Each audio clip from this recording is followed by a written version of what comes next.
Hi everyone, and welcome to part 3 of the FDocs AFP mini-series. My name's Anna, I'm a Medics.Academy fellow and I'm lead of the SDocs programme, but the reason why I'm here today is because I'm also a final year medical student who's considering applying for the Academic Foundation programme.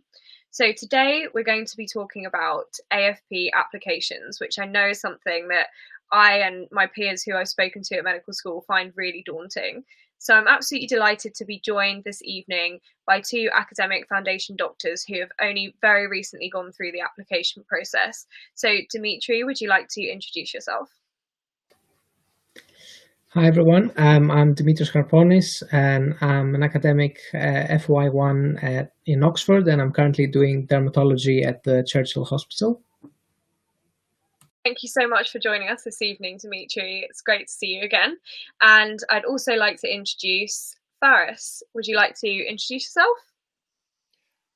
Hello, so my name's Faris. I'm currently one of the academic FY1 doctors working in paediatrics within Cardiff, and I'm doing an academic F1 year. So I'm also supposed to be going on to ICU in December and then doing a respiratory job in April next year. That's great. Well, thank you so much for joining us, Faris. So I know that myself and a lot of people I've been speaking to are quite daunted by the AFP applications, particularly the all-important white space questions. So Faris, would you mind telling us a little bit about your experience of answering the white space questions for your AFP application? So at the time that I was considering applying for the Academic Foundation programme, I must admit I left writing my white space answer questions till quite late. I think I only started writing them about 2 weeks, I think, before the deadline. I ended up only applying for the Wales Academic Foundation programme, so I only really had one set of white space questions to answer, and the 3 questions were: one of them was asking why I was applying to the programme in the first place. The other one was asking me to give an experience about a piece of research that I'd done whilst at medical school. And the other was asking me to comment on a piece of leadership experience that I demonstrated whilst at med school. And fortunately at the time, I was also applying for the Foundation Psychiatry Fellowship, which involved writing a personal statement as well. So I started by looking back at that because I'd already written that personal statement at the time and sort of drawing the examples that I had thought of for writing that statement. And that was actually quite useful in itself. And even though everyone who may be watching this may not have applied to the Psych Fellowship or something similar, I would say look at whatever personal statements or whatever applications you've written in the past when you go about writing your answers to your white space questions. And I think particularly for my answers regarding what piece of research I was talking about and what leadership experience I was talking about, I don't think they were particularly fussed on what you were necessarily writing about. It didn't have to be a huge piece of research or a huge leadership project that you're undertaking. But I think what they were looking for from the answers to the questions is that you were able to sort of reflect on the experience. So what you think went well with that piece of research, with your experience of working in a leadership role within a team. What did you learn from the experience? Sort of what were the take-home points from how that project went, and what you think you have improved on since undergoing that project. And that's sort of the framework with which I went about answering those questions at the time. And it was something that, looking back on it, I think is quite time-consuming, and it can almost get to a point when you feel like you're editing it down, and it can take quite a few evenings and quite a number of hours to get it to the point that you're happy with the answers that you've produced. But I would just say to think about an experience that if you were asked about an interview, you could be able to talk about confidently without necessarily having to rehearse your answers. If you're able to write about that and able to reflect on it quite strongly, it will come across in the way that you write about it. And then if you do get asked about it at the interview, you'll be in a strongly suited place and be able to sort of justify why you've written what you've written for your white space answers. That's great. Thank you so much, Faris. And Dimitri, what would be your kind of top tip for people who are sitting down, around now to start writing their white space questions? Yeah, so I cannot stress enough, as Faris said, white space questions are really the bread and butter of the application. It's literally everything, because they cannot ask you everything on the interview. They place a lot of emphasis on white space questions, and some deaneries, the interview isn't even a level playing field. They consider your white space questions during the interview as well. So my top tip definitely would be to practice, rewrite and resend. Send it to your peers, send it to your friends, send it to as many people as you can. Practice makes perfect.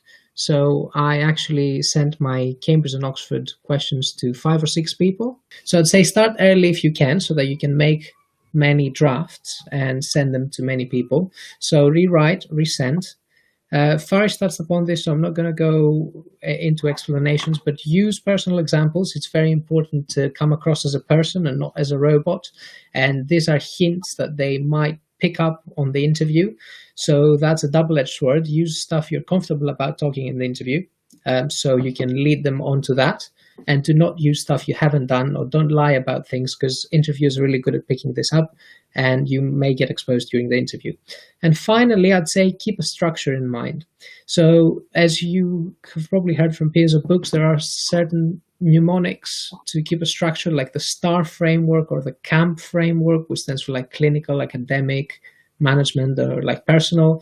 So try and follow that. Try and make, depending on the question, a point or 2, maybe 3 at most during every question, so that you're clear and you don't dilute your explanations, and have a strategy on how you answer your questions. So don't repeat the same thing. So let's say you're president in one society, don't write that in all 5 questions. Choose the questions wisely where you're going to portray that, and choose another question for something else in order to show what you've learned. It's more important to show what you've learned from what you've done, rather than the position you've held. Sorry, I could go on for hours about this. It's really important, but yeah. Yeah, no, that's great. Thank you. I guess one quite contained question I wanted to ask was, how would you say it was best to cut things down? Because I know that some of the questions have quite tight word limits. And I think that's something people find quite daunting, because they're not necessarily used to writing such short, kind of, I guess in a way, like showy-offy pieces of writing. Yeah, so I think my 2 top tips for that. First tip is draft early and do not be afraid to, exceed the word limit. For Oxbridge, I think the word limit was 225 last year.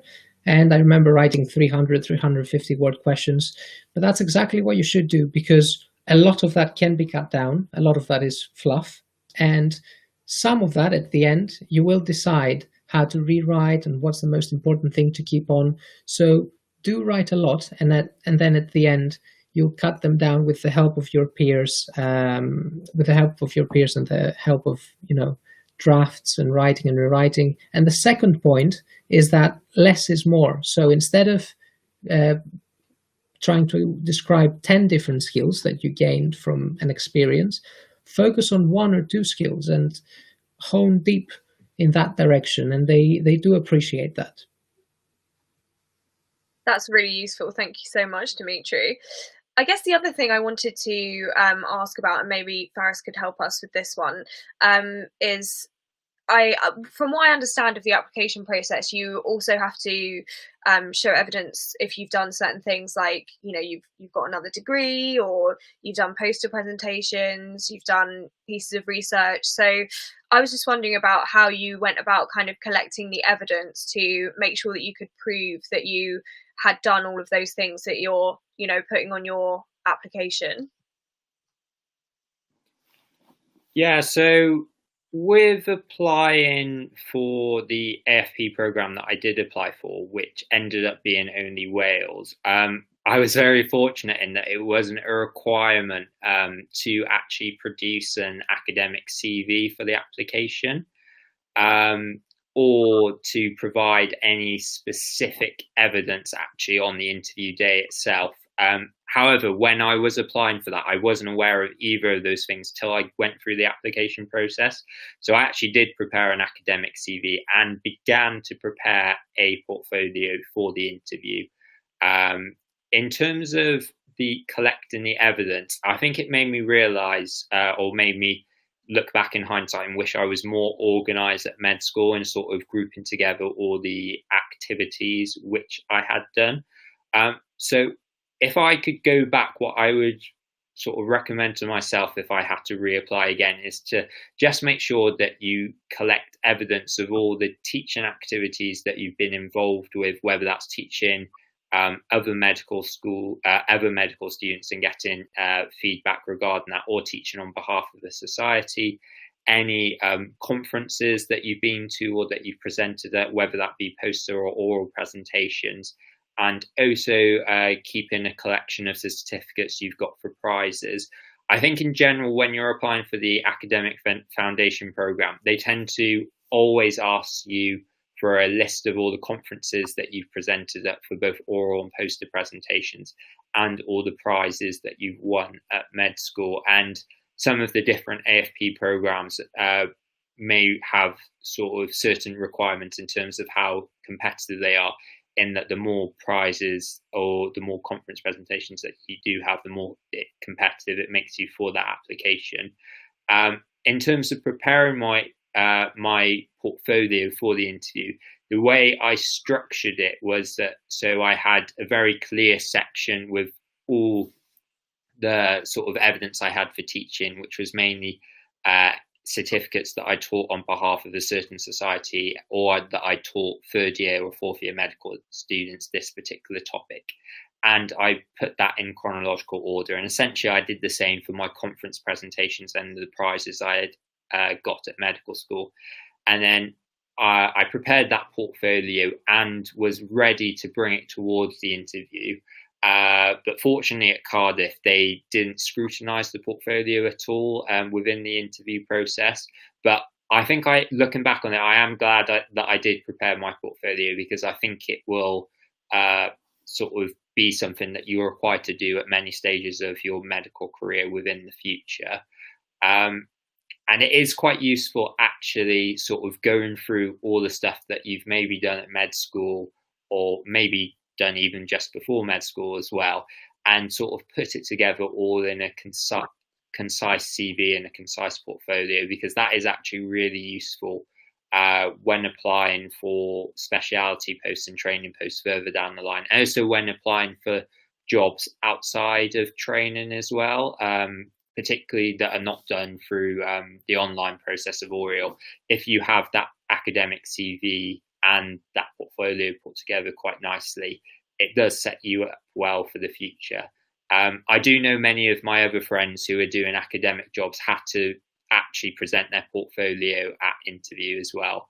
And when they submitted what conferences that they'd done, what prizes they won, they were also required to submit evidence of that as well. So my advice would be, if you're when you're putting in what you've done on Oriel, just make sure that you have evidence to back it up, just in case they do ask for it, and make sure that you do put in the time to prepare a portfolio and an academic CV. That's great. Thank you so much, Faris. So both Faris and Dimitri have touched a little bit on what might happen at an academic foundation program interview.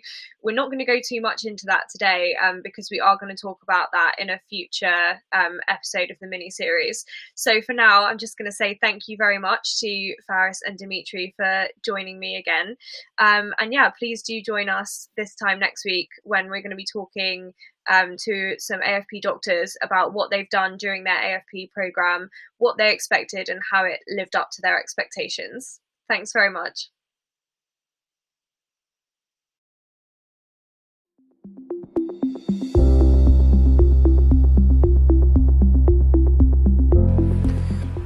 Hi, so my name's Zaid. I am an F1 in West London, and I just completed the Medics.Academy training in teaching day 3 course. I think it's structured in a really nice way with a lot of resources you can permanently access. The course isn't over after 3 days. You've got a ton of online content that you can always revisit, and I think that is fantastic. I thought it was a great way to learn through having a full day at the start and then 2 later days of self-study. It really allowed for flexibility and allowed us to fully engage in the course. It also made me feel better prepared to deliver teaching remotely or digitally.